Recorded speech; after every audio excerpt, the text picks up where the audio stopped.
ada Rabiul Tsani. Ada musim semi pertama dan juga ada musim semi yang kedua. Dan ini merupakan momentum penting bagi kaum muslimin, bahkan bagi seluruh umat manusia. Lahir seorang nabi akhir zaman yang sangat istimewa, ya berdasarkan tarikh, ya sekalipun ada perbedaan di antara para ulama tentang kapan lahirnya Nabi, artinya apakah tanggal 12 atau bukan tanggal itu. Maka ada seorang ulama ahli sejarah menulis ada 3 hal ya tentang tanggal 12 ini. Yang pertama adalah tanggal 12 ini merupakan kelahiran Nabi Muhammad SAW tanggal 12 Rabiul Awal. Kemudian yang kedua, pada tanggal 12 Rabiul Awal juga Nabi Muhammad SAW memasuki kota Madinah pada saat hijrah. Dan pada tanggal 12 Rabiul Awal juga Nabi SAW menghadap Allah Subhanahu wa taala. Ini sungguh sangat istimewa. Nah, sekalipun ada ulama-ulama yang lain yang mengatakan Nabi tidak lahir pada tanggal 12. Tetapi bulannya insya Allah bulan Rabiul Awal dan tahunnya untuk lebih mudah mengingat dalam sejarah, maka dikatakanlah tahun gajah. Karena pada tahun tersebut ada satu peristiwa yang sangat penting sekali, yaitu peristiwa bagaimana kecongkakan Abrahah ingin menghancurkan Ka'bah, kemudian diluluh lantahkan dan dihancurkan oleh Allah Subhanahu wa taala sebagaimana yang diabadikan di dalam surah Al-Fil. Nah, di dalam perjalanan Nabi Muhammad SAW di dalam menegakkan dakwahnya ada beberapa kunci sukses. Dan ini mungkin yang perlu juga kita catat dan ada pada diri kita. Kunci sukses yang pertama, bahwasanya Nabi Muhammad SAW ketika mendapat amanah untuk mengemban amanah dakwah ini adalah, atau mengemban risalah ini, yang pertama adalah al-ikhlas bima amarahullahu subhanahu wa ta'ala. Ikhlasul amal bima amarahullahu subhanahu wa ta'ala. Yang pertama adalah ikhlas. Nabi SAW ketika sudah menerima wahyu, beliau mengatakan kepada Khadijah, ya Khadijah, laqad intaha ahdun naum. Sekarang ini sudah saatnya kita tidak tidur lagi. Artinya waktu-waktu tidur kita mungkin akan kurang, bahkan mungkin tidak. Nah, karena dakwah itu adalah berat. Oleh karena itu yang pertama, Nabi SAW menerima dengan lapang dada apa yang menjadi amanah bagi beliau. Ikhlas. Nah, dengan keikhlasan ini, maka semua pekerjaan akan menjadi ringan. Insya Allah para jamaah sudah merasakan ini. Dan bagaimana ketika menerima amanah tersebut dilakukan dengan tidak ikhlas. Nah, ini bakalan menjadi berat gitu ya. Jadi orang mengerjakan pekerjaan itu menjadi berat semuanya. Padahal pekerjaannya ringan gitu ya. Nah, kita bisa melihat juga pada diri anak-anak kita ya. Yang kita perintahkan misalnya melakukan sesuatu, ada di antara mereka yang begep, yang cepat, kemudian seolah-olah tidak ada beban baginya. Ini menunjukkan keikhlasan. Ada juga yang ya masih mengatakan nanti aja mah, nanti aja Pak. Kok capek-capek disuruh dan lain sebagainya gitu ya. Nah, ketika itu terjadi pada anak kita, maka semua pekerjaan menjadi berat. Nah, ini kunci yang pertama yang menjadi kunci sukses Nabi SAW. Ikhlas. Mengikhlaskan diri untuk menerima Allah sebagai goyah, sebagai tujuan. Di dalam zikir pagi dan zikir sore, beliau selalu mengucapkan raditu billahi rabba. Aku ridha ya Allah, aku rela ya Allah, Engkau adalah Rabbku. Nah, ini dibaca oleh Nabi Shallallahu Alaihi Wasallam setiap pagi dan setiap sore, supaya hati Nabi Muhammad Shallallahu Alaihi Wasallam menjadi lapang, ridho, gitu ya, menerima perintah Allah Subhanahu Wa Taala, tidak ada mengeluh-mengeluh sama sekali, gitu ya. Dan kalau ada juga yang sedang menderita sakit, kalau dia ridho dengan takdir Allah, dia mengatakan Alhamdulillah ya Allah, Kau berikan nikmat kepadaku, ya. Karena orang-orang yang beriman ini ketika mendapatkan musibah dari Allah Subhanahu Wa Taala, itu adalah merupakan sebuah bentuk ujian dalam rangka dua hal. Yang pertama, Allah ingin menghapus dosa-dosanya. Kemudian yang kedua, ingin meningkatkan derajatnya. Nah, jadi perkara orang yang beriman ini semuanya baik. Mendapatkan musibah, dia senantiasa bersabar. Fakana khairan lahu, kata Nabi. Maka itu baik bagi dia. Wa in asabahu sarra syakara. Kalau dia nikmat, maka dia pun tidak lupa untuk senantiasa mensyukuri nikmat Allah Subhanahu wa taala. Nah, ini tanda-tanda keikhlasan. Nabi Shallallahu alaihi wasallam mengatakan bahwa aku ridha ya Allah, Engkau menjadi Tuhan. Aku rela ya Allah menerima semua amanah-Mu ya Allah. Jadi benar-benar beliau ikhlas. Tidak ada beban sama sekali ketika disuruh untuk menyampaikan risalah yang pertama kepada kaumnya, gitu ya. Sekaligus menjadi surah yang kedua yang turun kepada Nabi Muhammad SAW untuk mendeklarasikan beliau sebagai Rasul, ya. Kalau surah yang pertama, surah Al-Alaq, ini adalah memberikan deklarasi Nabi sebagai Nabi, gitu. Mendapatkan berita gembira dari Allah Subhanahu wa taala. Akan tetapi kemudian pada surah yang kedua, surah Al-Muddatsir, ini sebagai deklarasi Nabi yang pertama untuk menyampaikan dakwahnya. Ya ayyuhal muddatsir, wahai orang-orang yang bersih. Qum fa'anzir, bangunlah, bangkitlah, beri peringatan. Wa rabbaka fakabbir, maka hendaklah engkau senantiasa mengagungkan Allah. Wa thiyabaka fatahhir, maka hendaklah pakaianmu kamu bersihkan. Baik pakaian secara lahir maupun pakaian secara batin. Karena di dalam ayat yang lain dikatakan bahwasanya libasut taqwa, pakaian takwa itu adalah zalika khair. Wa libasut taqwa zalika khair. Artinya pakaian takwa, ada ketakwaan yang dimiliki oleh seseorang itu adalah merupakan sebuah pakaian yang akan melindunginya di dalam menjalankan perintah Allah Subhanahu wa taala. Nah, keikhlasan Nabi Shallallahu alaihi wasallam ketika menyampaikan ini, beliau naik ke Bukit Sofa, ya, mengajak manusia untuk mentauhidkan Allah Subhanahu wa taala. Mengajak manusia agar bisa menyelamatkan diri mereka pada hari kiamat. Nabi Shallallahu alaihi wasallam pada saat itu dengan semangat menyampaikan, dengan harapan orang-orang yang hadir ini dapat menerima dakwahnya. Akan tetapi tantangan pertama yang beliau hadapi adalah munculnya paman beliau yang ketika itu marah-marah, kemudian mengatakan, alihadza jama'tana, alihadza jama'tana, apakah engkau kumpulkan kami seperti saat sekarang ini di terik matahari hanya karena ini? Jadi dia menganggap remeh, gitu. Bahkan tidak percaya sama sekali. Tabban laka ya Muhammad, celaka engkau wahai Muhammad. Kemudian Allah Subhanahu wa taala langsung memberikan jawaban, tabbat yada abi lahabin wa tab, ila akhir.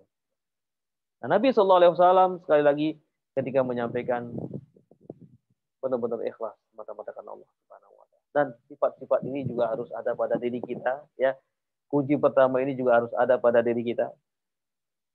Ciri keikhlasan seseorang itu, kata Rasulullah SAW adalah man yuridillahu bihi khairan yufaqihuhu fiddin.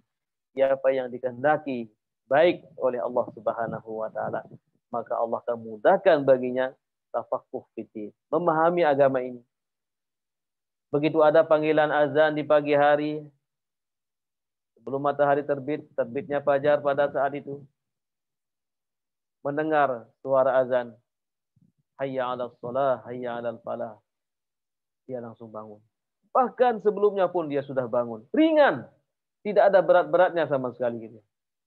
Nah, kalau masih ada berat, nah ini barangkali memerlukan banyak istighfar. Mungkin masih banyak dosa-dosa yang kita lakukan, atau dosa-dosa masa lalu masih mengendap, ya.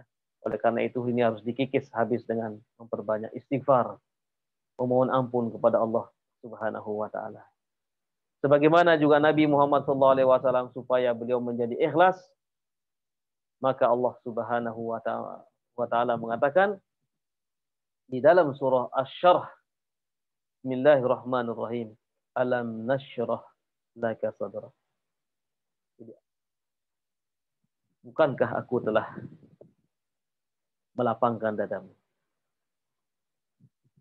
Wa wada'na anka wizrak. Dan aku telah membebaskan, menghilangkan dosa darimu. Wizrak, dosa. Alladzi anqadha dhahrak. Yang senantiasa membuat berat di punggungmu. Ya, jadi dosa-dosa itu membuat berat. Kemudian Allah Subhanahu wa taala memberikan sebuah statement dan bonus yang luar biasa. Wa rafa'na laka dzikrak. Dan kami senantiasa meninggikan, menyebut-nyebut namamu. Meninggikan, wa rafa'na laka dzikrak. Seorang penyair mengatakan, idza dzukira Allahi fadzakara isma Rasulillah.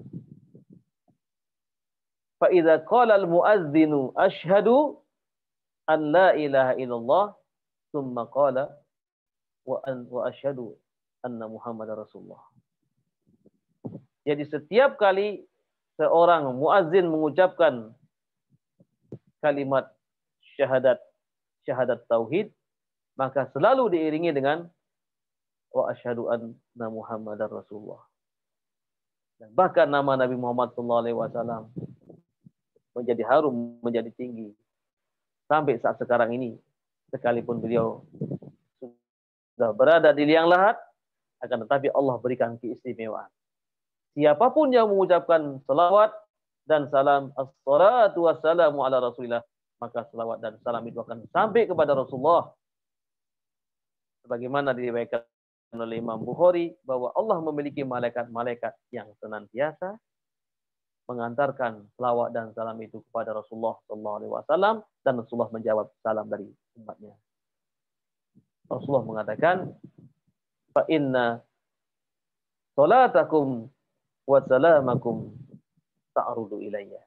Sesungguhnya selawat-selawat kalian dan salam-salam kalian kembali kepadaku, dan fa'arudda salamahu, dan aku menjawab salam-salam itu.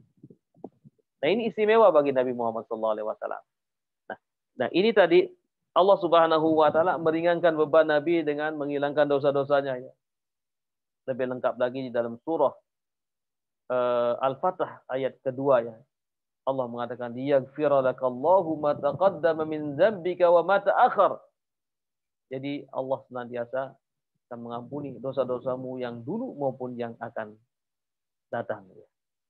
Jadi ini luar biasa. Jadi inilah yang menyebabkan Nabi SAW menjadi ikhlas. Dan keikhlasan inilah merupakan kunci sukses beliau dalam berdakwah. Jadi ketika seseorang yang kerja di satu perusahaan misalnya, atau di sebuah instansi, ketika dia memiliki niat yang ikhlas, maka dia tidak akan pernah bertanya, saya di sini digaji berapa. Tapi dia berusaha menunjukkan dulu amal atau pekerjaannya. nanti biar bos yang melihatnya. Jadi ketika seorang sudah menunjukkan pekerjaannya dan dia ikhlas, kata Allah Subhanahu wa taala dalam surah At-Taubah ya, faqul i'malu fasayarallahu amalakum wa rasuluhu wal mu'minun. Maka beramallah kamu, bekerjalah kamu. Sesungguhnya Allah dan Rasulnya akan memperhatikan. Demikian juga orang-orang yang beriman. Nah, ini artinya dia tidak menuntut tuh. Saya dikasih berapa di sini gitu. Tetapi dia mengedepankan amal, mengedepankan pekerjaannya dulu. Nah, itu Nabi Muhammad SAW. Jadi karena keikhlasan inilah yang beliau pegang luar biasa ya, yang beliau pegang di dalam dirinya sehingga Nabi SAW siap untuk melakukan dakwah siang dan malam dia. Bahkan siap dan sabar untuk berlapar-lapar ya, menahan tidak makan berhari-hari demi untuk menjaga komitmennya bahwasanya kalau rakyat saya kelaparan maka saya yang harus lebih menderita kelaparan itu. Sebagaimana yang terjadi pada saat Perang Ahzab, sahabat-sahabat mengadu kepada Rasulullah, ya Rasulullah, saya sudah 3 hari tidak makan. Kemudian Rasulullah SAW mengatakan, saya 4 hari belum makan. Nah, gimana kita menemukan pemimpin yang seperti itu gitu ya? Jadi ini luar biasa sekali. Ini juga diikuti oleh sahabat Umar bin Khattab pada saat terjadi musim paceklik. Abdullah bin Umar menemui ayahandanya gitu. Dia mengatakan, wahai ayah anda, kenapa engkau tidak menjaga kesehatanmu ya dengan memakan sedikit daging supaya engkau lebih sehat dan lebih semangat untuk menyampaikan dakwah. Kemudian Umar bin Khattab mengatakan, saat sekarang ini apa yang dimakan oleh masyarakat? Abdullah bin Umar mengatakan, sebagian besar bahkan secara keseluruhan masyarakat kita saat ini memakan roti kering katanya. Nah, pantaskah saya memakan daging sementara rakyat saya memakan roti kering? Kamu lihat Rasulullah Shallallahu Alaihi Wasallam, kamu sudah melihat bagaimana pemimpin kita katanya.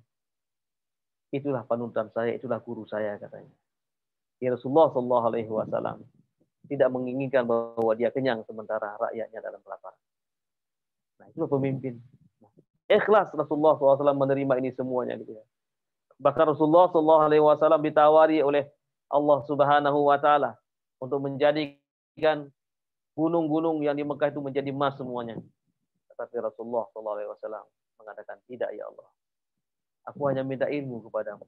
Nah, sehingga Nabi Muhammad SAW ketika beliau meninggal dunia, beliau tidak meninggalkan harta sama sekali. Tetapi yang beliau tinggalkan adalah ilmu. Nah, mudah-mudahan ini sifat yang pertama ini terbias kepada diri kita ya.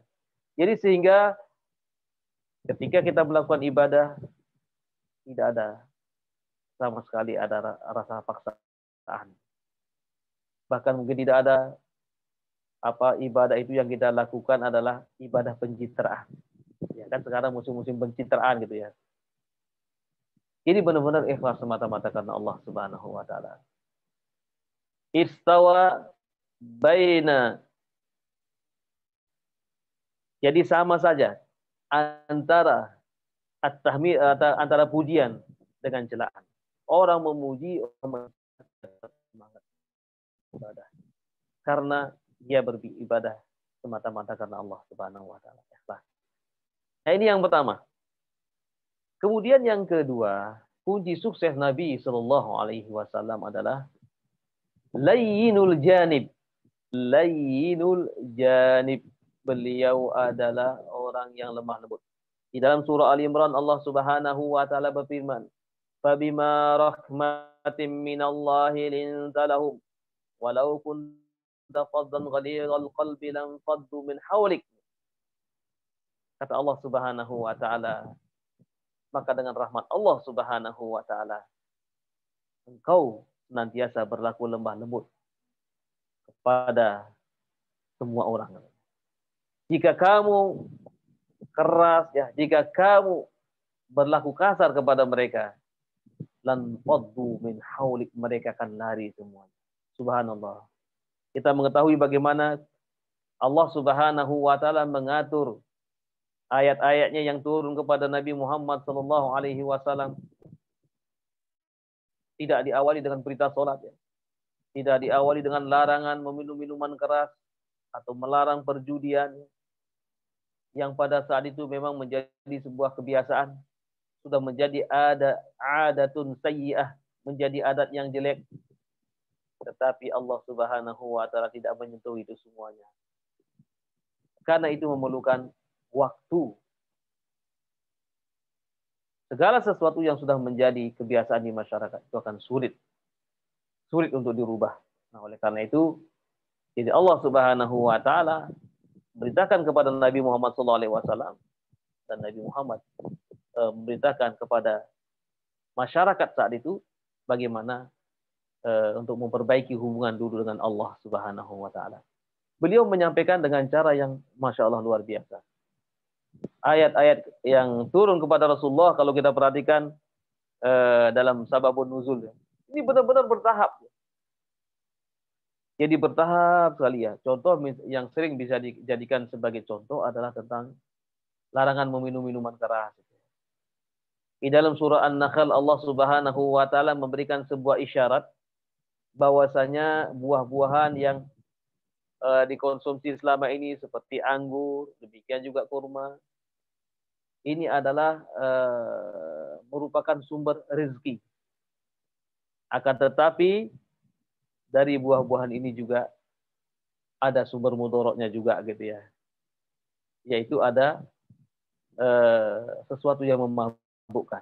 Ini ada rezeki ya yang digunakan untuk senantiasa berniaga, tetapi ketika dibuat minuman maka itu akan menjadi minuman yang memabukkan. Ini isyarat dulu. Jadi Allah Subhanahu wa taala mengajak hamba-hambanya untuk melihat bahwasanya ciptaan Allah Subhanahu wa taala fihi manfaat, ada manfaatnya. Tetapi ketika diolah menjadi minuman maka dia akan memabukkan. Belum ada kata-kata haram di situ.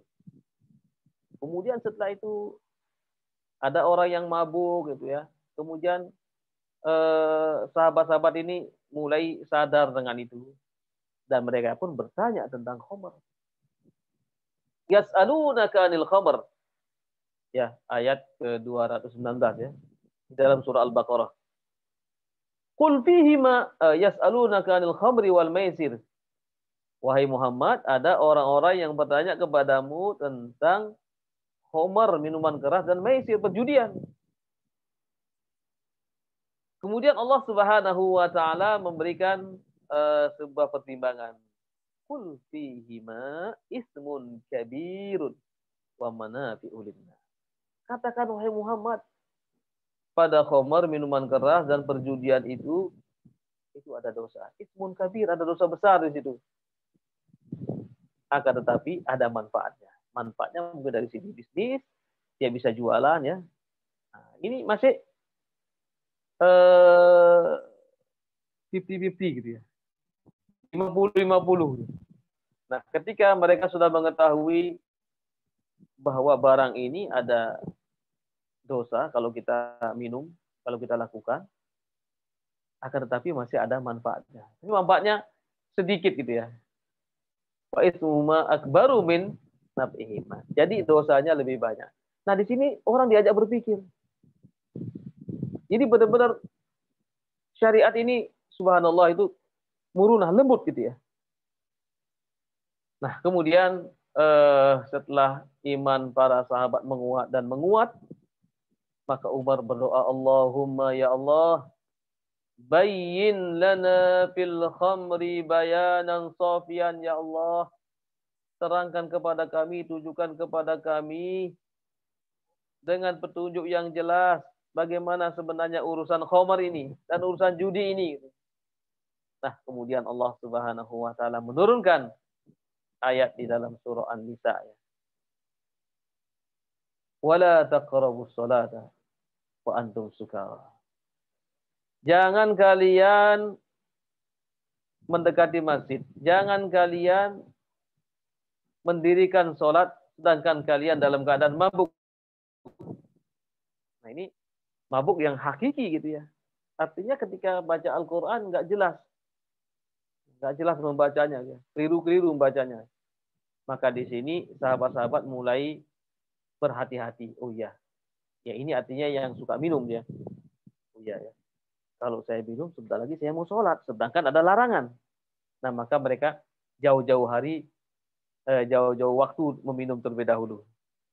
Ada di antara mereka mengatakan, wah kalau gini ribet. Nah mulailah mereka sedikit demi sedikit itu menghilangkan. Nah kemudian turun ayat pamungkas ya. Allah Subhanahu wa taala berfirman, "Ya ayyuhalladzina amanu innamal khamru wal maisiru wal ansabu wal azlam rijsun min amali syaitan" ila akhir ayat. Jadi sesungguhnya khamar, perjudian, mengundi nasi, kemudian juga mempersembahkan sesuatu kepada berhala-berhala, itu rijsun, najis semuanya. Min amali syaitan, ia termasuk amal-amal syaitan, perbuatan syaitan. Fajtanibuhu ta'alakum tuflihun. Maka hendaklah kalian menjauhi supaya kalian menjadi orang-orang yang beruntung. Nah, ini luar biasa ya. Timuruna. Jadi kelemah lembutan Nabi SAW menyampaikan itu seiring dengan perintah-perintah Allah Subhanahu wa taala yang tidak frontal langsung menyuruh meninggalkan khamr. Tetapi ada sindiran-sindiran dari Allah Subhanahu wa taala, penjelasan-penjelasan dari Allah Subhanahu wa taala sehingga pada saat itu masyarakat bisa menerima dengan baik.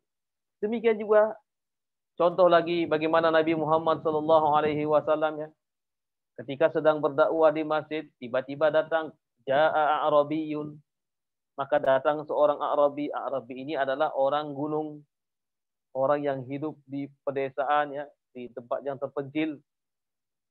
Kemudian dia ketika masuk ke masjid, tiba-tiba dia kencing di pojok masjid. Sahabat-sahabat ketika itu marah. Fajazzarahu, sahabat-sahabat marah. Nabi mengatakan, biarkan dia. Biarkan dia, kata Nabi sallallahu alaihi wasallam. Kemudian setelah selesai buang air, Arabi ini duduk. Dia mendengarkan tausiah dari Nabi sallallahu alaihi wasallam.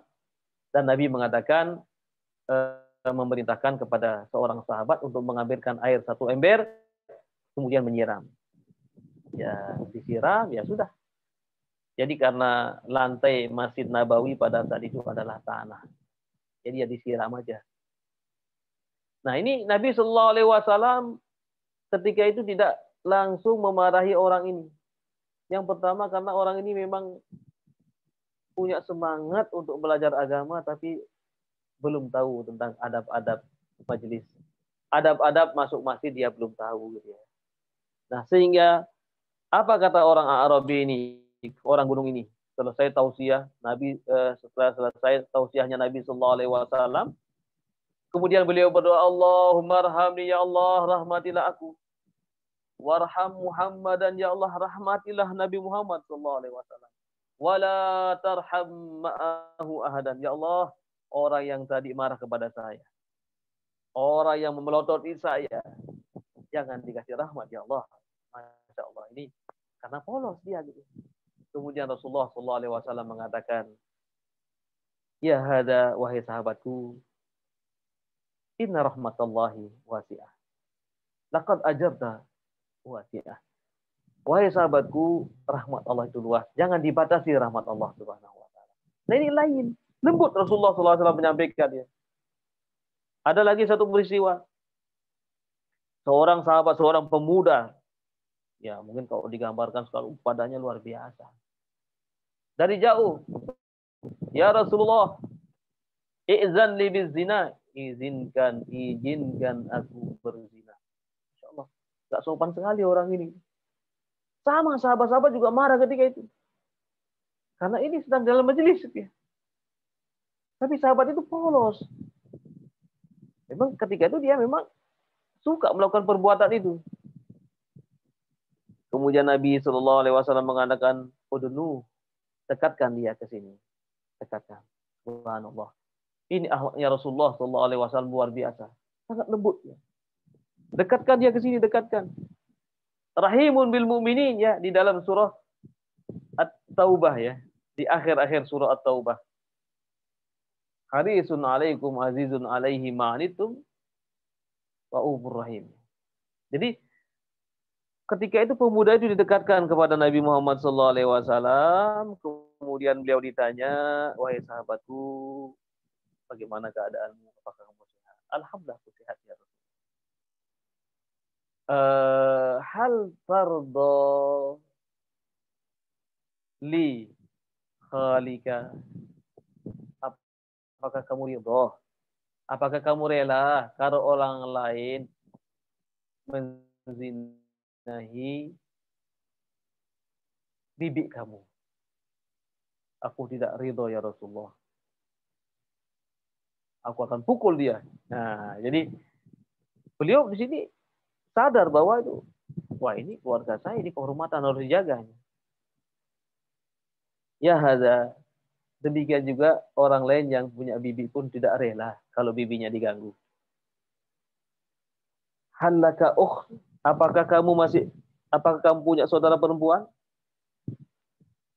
Bala ya Rasulullah. Iya ya Rasulullah, saya punya saudara perempuan.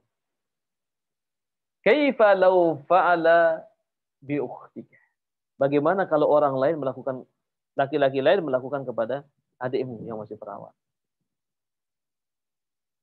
Saya marah ya Rasulullah katanya. Saya akan melarangnya. Hal indaka umi? Apakah engkau masih punya ibu? Masih ya Rasulullah. Atarda an taf'ala zalika li ummik? Apakah kamu ridha kalau ada orang lain melakukan perbuatan itu kepada ibumu? Ya Rasulullah, aqtuluh. Saya akan bunuh orang itu. Hakadha al-akhar. Demikian juga orang lain pun tidak akan rela kalau kehormatan ibunya ya direndahkan. Kehormatan saudaranya, perempuannya direndahkan. Kehormatan bibinya direndahkan. Orang lain juga sama kamu, dia akan marah juga. Ya Rasulullah katanya. Atubu ilallah. Ya Allah, aku taubat kepada Allah. Ya Rasulullah, doakan saya ya Rasulullah katanya. Suaranya kencangnya. Kepingin melakukan perbuatan itu. Muamalah. Subhanallah. Ini yang menyebabkan dia mendapatkan hidayah dari Allah Subhanahu wa taala. Nah, ini mudah-mudahan ada pada diri kita gitu ya. Kadang-kadang kan kita ya wallahu taala alam, ketika ada anak yang ribut di masjid, ya, kadang-kadang ada bapak-bapak yang marah sekali memarahi anak itu. Ya, ketika kita menemukan yang seperti itu, mari kita bagaimana memperlakukan anak-anak itu. Karena itu adalah aset kita. Nabi Shallallahu Alaihi Wasallam ya membiarkan anak-anak pergi ke masjid, gitu. Mereka bermain di masjid, gitu ya. Jadi pada saat waktu sholat ya mereka berada di samping ayahnya. Jadi kalau kita menemukan anak-anak seperti itu, maka tidaklah kita mengeluarkan kata-kata yang lemah lembut. Karena ada satu masjid, dia mengatakan, saya mohon maaf Ustaz, saya tidak pernah ke masjid bersama anak saya karena saya masih luka hati saya katanya. Saya kepingin mengajak anak itu ke masjid supaya dia mengenal masjid, supaya terbiasa ke masjid. Ternyata ada seseorang yang memiliki pengaruh di sana itu memarahi anak-anak yang dengan kata-kata yang kasar. Nah, sehingga sampai saat sekarang ini anak saya tidak pernah mau pergi ke masjid ya, karena takut dimarahi. Nah, ini harus kita perhatikan ya. Dan ini merupakan kunci sukses Nabi Shallallahu Alaihi Wasallam dalam berdakwah, yaitu dengan kelemah lembutan. Dan ini juga Allah Subhanahu Wa Taala gambarkan di dalam surah Al-Fatah ayat terakhir, ayat 29 ya. Muhammadur Rasulullah walladzina ma'ahu asyidda'u 'alal kuffari ruhama'u bainahum. Ruhama memiliki sifat rahim, memiliki sifat rahmah, memiliki sifat sayang gitu ya. Sehingga orang yang bertemu dengan Nabi Shallallahu Alaihi Wasallam, orang itu akan mengatakan Rasulullah sangat perhatian dengan saya, Rasulullah sangat sayang dengan saya. Semua sahabat-sahabat mengatakan seperti itu. Saya pun ketika bertemu dengan Rasulullah, masya Allah, dia menyayangi saya. Ada satu contoh lagi, seorang sahabat yang ketika itu ketika sholat di masjid berjamaah ini, tiba-tiba ada yang bersin. Yang bersin ini dalam sholat ini mengucapkan alhamdulillah. Kemudian yang lain menjawab yarhamukallah. Sehingga dalam sholat saling pandang memandang ini. Nah, Rasulullah SAW ketika selesai sholat, beliau bertanya, tadi siapa yang bersin dan siapa yang mengatakan yarhamukallah. Sahabat-sahabat sudah nerdek. Waduh, jangan-jangan dimarahi sama Nabi. Tapi Rasulullah SAW mengatakan, inna hadha salat fihi syuglun ma'allah. Jadi sesungguhnya solat ini adalah ada kesibukan kita dengan Allah. Ada dialog-dialog kita dengan Allah Subhanahu wa taala. La yasluhu min hadza wa la hadza. Jadi tidak diperbolehkan ya mengucapkan kata-kata selain daripada bacaan solat. Nabi SAW ketika itu menerima sahabat ini dengan menasihati dengan penuh kasih sayang, tidak benci.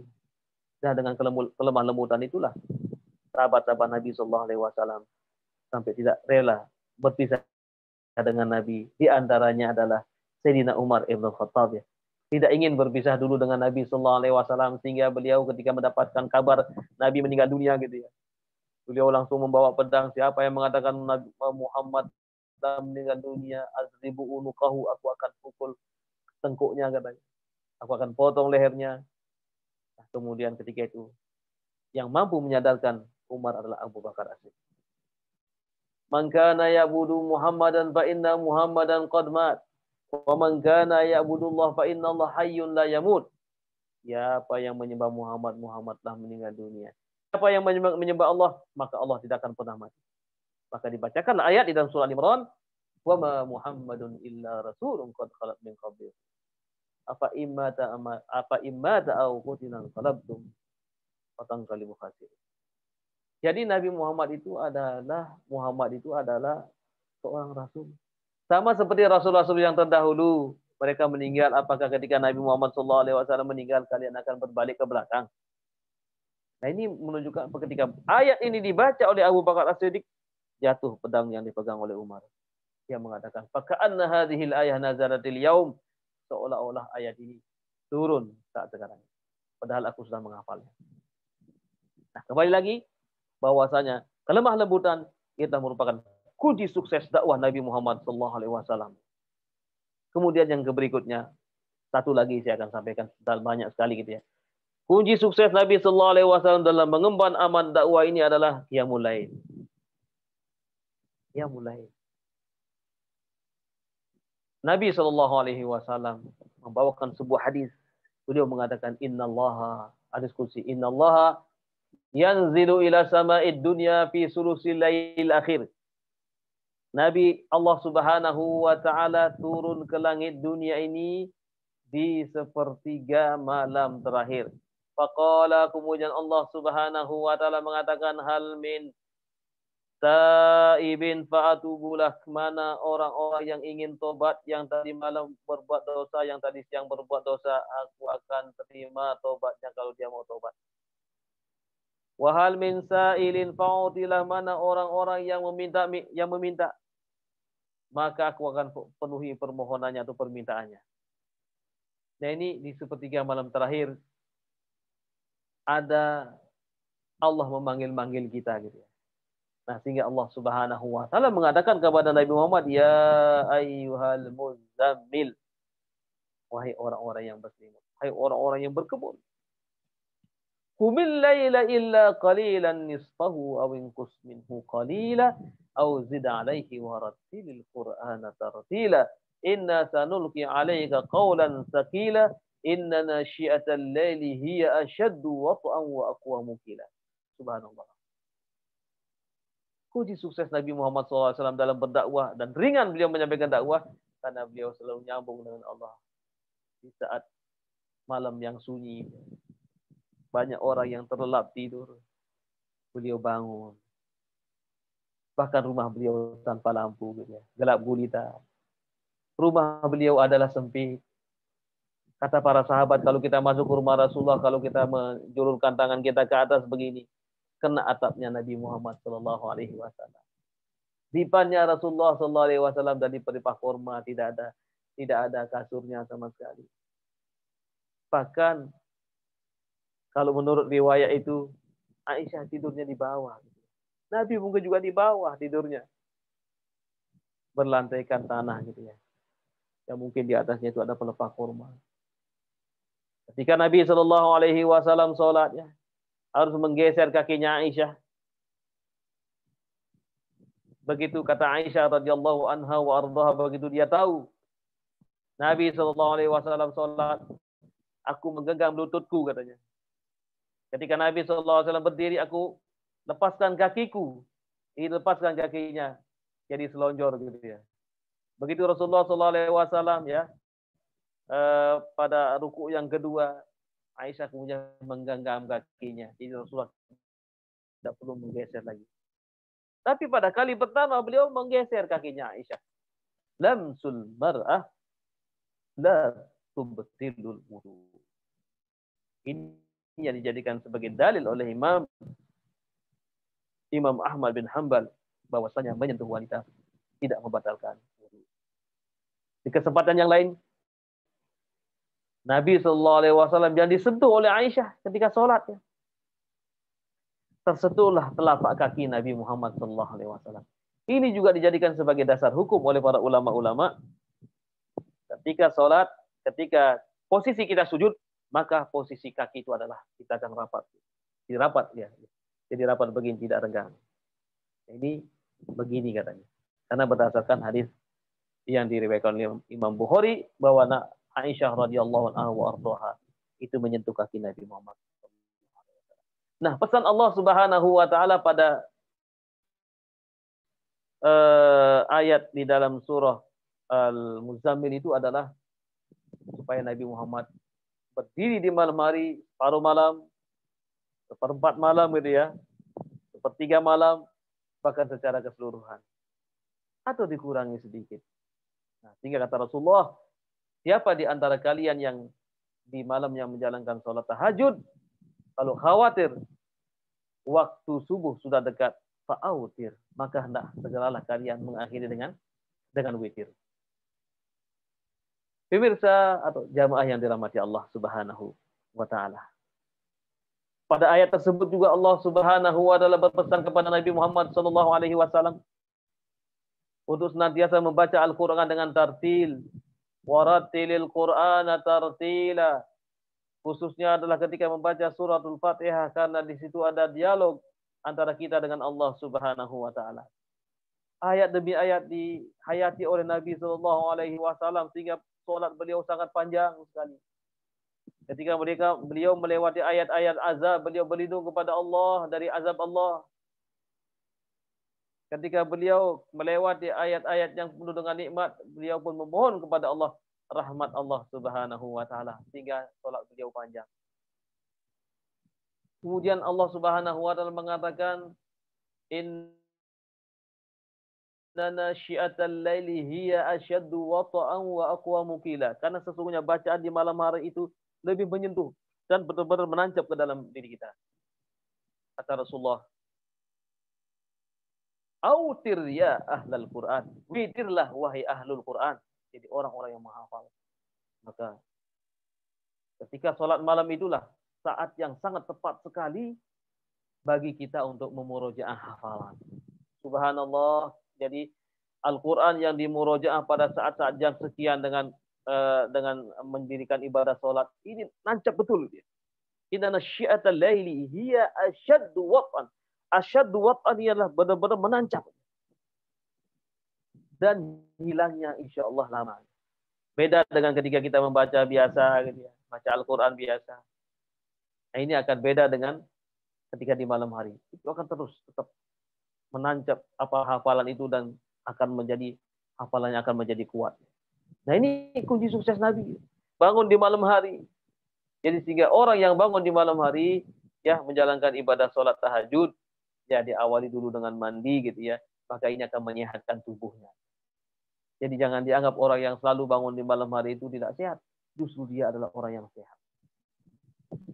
Mungkin bapak-bapak atau ibu-ibu sudah membaca atau telah mendengarkan bedah buku ya yang ditulis oleh Profesor Dr. Saleh itu yang tentang sholat tahajud ya yang dikorelasikan dengan kesehatan. Ini luar biasa sekali. Bahkan buku ini sekarang diteliti di Amerika ya. Gimana mereka mau meneliti gitu ya. Mereka sholat tahajud, jangan sholat tahajud lima waktu aja mereka nggak tahu gitu ya. Tetapi subhanallah itu ada usaha-usaha mereka untuk meneliti kenapa kok sampai bisa orang yang menjalankan sholat tahajud, rutin menjalankan sholat tahajud ini menjadi orang yang sehat. Nah ini luar biasa. Ini rahasia Allah Subhanahu wa Ta'ala. Yang Allah Subhanahu wa Ta'ala berikan kepada orang-orang yang khusus, kepada mereka-mereka yang sadar bahwa di situ Allah Subhanahu wa Ta'ala menurunkan obatnya. Dan ini yang menyebabkan Nabi Muhammad SAW tetap semangat ya. Semangat dan semangat untuk berdakwah. Bahkan istirahat beliau adalah sholat. Ya Bilal arihna bis sholat, wa Bilal istirahatkanlah kami dengan sholat. Ini subhanallah luar biasa gitu. Jadi ketika beliau sholat ini justru beliau istirahat di situ. Karena ada dialog-dialog dengan Allah Subhanahu wa Ta'ala. Percucuran air mata beliau gitu. Menangis beliau pada saat menjalankan ibadah sholat. Demikian juga diikuti oleh para sahabat-sahabatnya. Nah ini kalau orang yang selalu menjalankan sholat malam, insya Allah Ta'ala beban-beban yang ada pada dirinya itu akan ringan.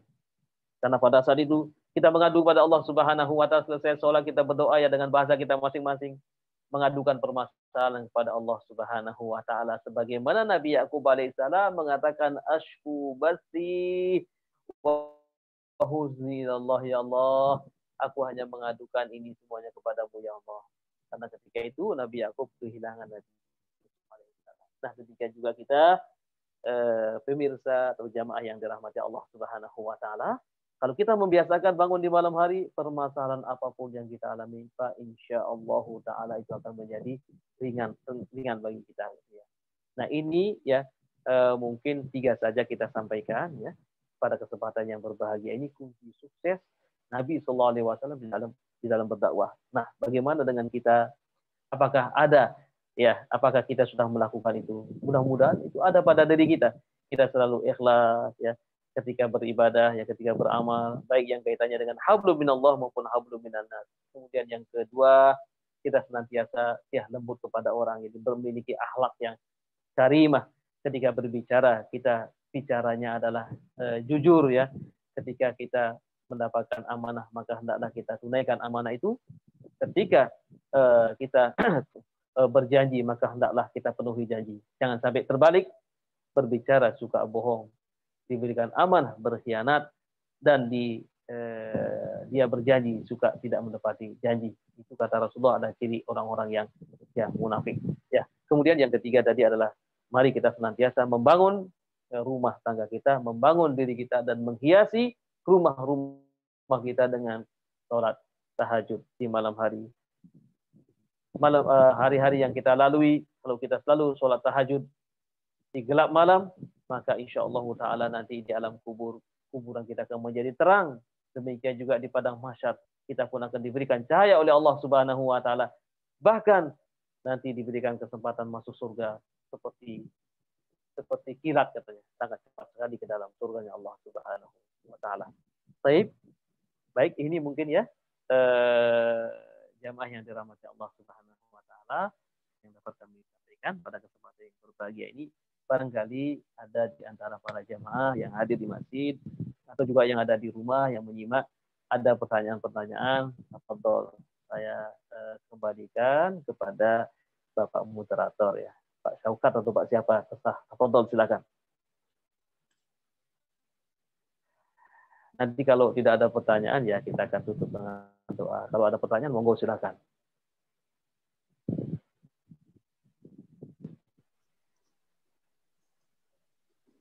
Ada pertanyaan?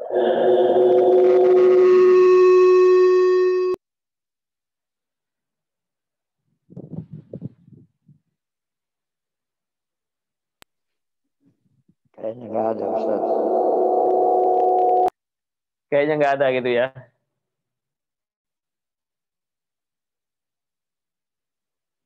Bagaimana? Diteruskan apa diakhiri?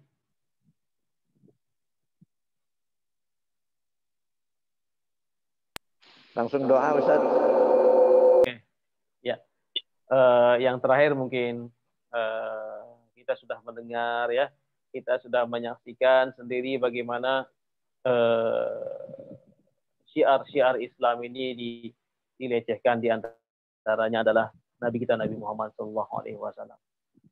Maka kita sebagai kaum muslimin ya sudah banyak ada pernyataan-pernyataan dari para ulama-ulama, bahkan negara besar seperti Arab Saudi, negara Islam ya, penduduknya mayoritas Muslim, itu sudah membuat sebuah pernyataan, termasuk juga di negeri kita ya ada ulama-ulama dan beberapa organisasi untuk menunjukkan pembelaan kepada Nabi Muhammad SAW dan menunjukkan sikap marah kepada mereka-mereka yang mencoba menghina Islam, demikian juga menghina Nabi Muhammad SAW. Demikian juga kita semua akan mengatakan kepada mereka, wahai orang-orang kafir, wahai siapapun yang kalian tidak suka, kalian yang suka menghina Islam dan juga menghina agama, menghina Nabi Muhammad SAW, siap-siaplah kalian akan menemui balasan dari Allah Subhanahu wa taala. Dan kita sebagai kaum muslimin ya, kita menunjukkan sikap marah kita kepada mereka ya,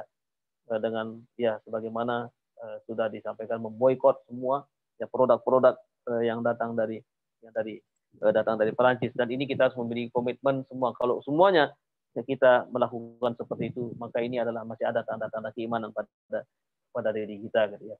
Jadi kalau ada orang-orang yang menghina Islam, maka kalau kita tidak marah, maka justru ini adalah dipertanyakan keimanan kita. Ada perkataan Imam Syafi'i, manis tughdiba fala yaghdab, manis tughdiba fala yaghdab fa innahu syaitan, manis tadda fala yarda fa innahu Yahudi. Kata Imam Syafi'i, siapa yang dibuat marah, artinya agamanya dihina kemudian dia tidak marah, maka dia adalah syaitan. Ketika dia diminta untuk ridho, menerima ketentuan Allah Subhanahu wa taala, dia tidak mau menerimanya, fa innahu al-yahudi, maka dia adalah orang-orang Yahudi. Karena orang Yahudi begitu banyak mendapatkan nikmat dari Allah, tetapi mereka merubah-rubah, bahkan mereka tidak ridho dengan nikmat tersebut. Nah, sehingga kata Imam Syafi'i dikatakan siapapun yang tidak marah, siapapun yang tidak ridho dengan ketentuan Allah, maka dikatakan Yahudi. Manis tughdiba falam yaghdab fa innahu syaitan. Siapa yang dibuat marah, syiar-syiarnya dihina, kemudian dia tidak marah, fa innahu syaitan. Siapa yang sudah diminta untuk ridho menerima takdir Allah, kemudian dia tidak menerima, fa innahul yahud. Mungkin ini Bapak dan Ibu jamaah pemirsa dimanapun Anda berada yang dapat kami sampaikan, mudah-mudahan ya dapat diambil pelajaran ya tentang keikhlasan. Mari kita ikhlaskan, belajar untuk ikhlas, menerima apa yang telah menjadi amanah dari Allah Subhanahu wa taala, kita lakukan dengan ikhlas. Kemudian yang kedua, mari kita senantiasa memiliki akhlak yang lemah lembut kepada siapa saja, karena Rasulullah berpesan, wa khaliqin nas bi khuluqin hasanin. Hendaklah kalian bergaul dengan sama manusia dengan akhlak yang terpuji. Kemudian yang terakhir, maka mari kita khususnya adalah para penghafal Al-Quran, pencinta Al-Quran, ahlul Quran, mari kita jangan sia-siakan malam-malam kita, jangan dilewatkan malam-malam kita dengan tidur saja gitu ya. Maka ada di dalam satu pekan itu kita fokus untuk senantiasa bangun di malam hari, kita bermunajat kepada Allah Subhanahu wa taala. Mudah-mudahan Allah Subhanahu wa taala menerima amal ibadah kita, sholat subuh kita tadi pagi, demikian juga mungkin ada yang sudah berinfak dan bersedekah, mudah-mudahan Allah Subhanahu wa taala terima semua. Dan Allah Subhanahu wa taala mudah-mudahan mengampuni dosa kita, dosa kedua orang tua kita yang sudah mendahului kita, dan yang masih hidup juga mudah-mudahan diampuni oleh Allah Subhanahu wa taala. Dan saudara-saudara kita yang sedang menderita sakit, mudah-mudahan Allah Subhanahu wa taala segera memberikan kesembuhan kepada mereka, dan kita memohon kepada Allah agar Allah Subhanahu wa taala segera mengangkat musibah pandemi corona ini sehingga kita bisa melakukan kehidupan secara wajar, kita bisa bersilaturahim, kita bisa berjabat tangan, kita bertemu, kita bisa bermuajah. Rabbana zalamna anfusana wa illam taghfir lana wa tarhamna lanakunanna minal khasirin. Allahumma inna nas'aluka ridhaka wal jannah wa na'udzubika min syakhatika wan nar. Allahumma ja'alna min ahli al-Qur'an. Allahumma ja'alna wa ahlana wa usratana min ahli al-Qur'an. Allahumma hdina wahdil muslimin wahdi bina wahdil muslimin. Allahumma sallimna wa sallimil muslimin waghfir lana wal muslimin.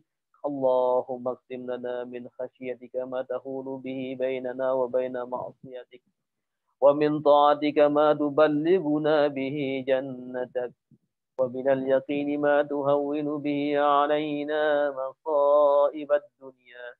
Allahumma mat'ina bi asma'ina wa absarina wa quwwatina abadan ma abqaitana ولا تجعل الدنيا أكبر همنا ولا مبلغ علمنا ولا تسلط علينا من لا يخافك فينا ولا يرحمنا ولا إلى النار مصيرنا.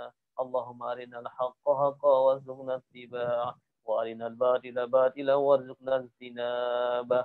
اللهم إنا نسألك الهدى والتقى والعفاف والغنى. اللهم اغفر للمؤمنين والمؤمنات والمسلمين والمسلمات الأحياء منهم والأموات برحمتك يا أرحم الراحمين.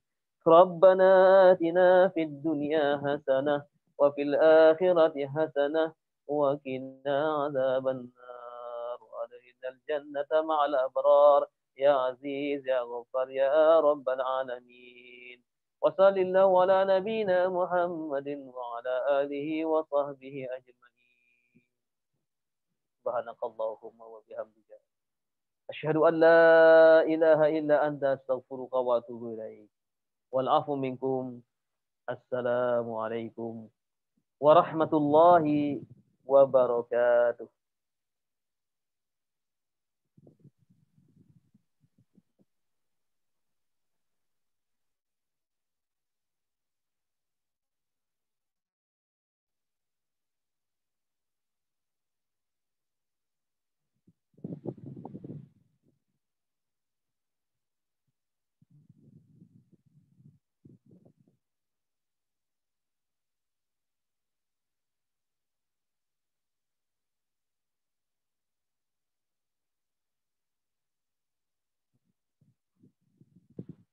Saya izin live.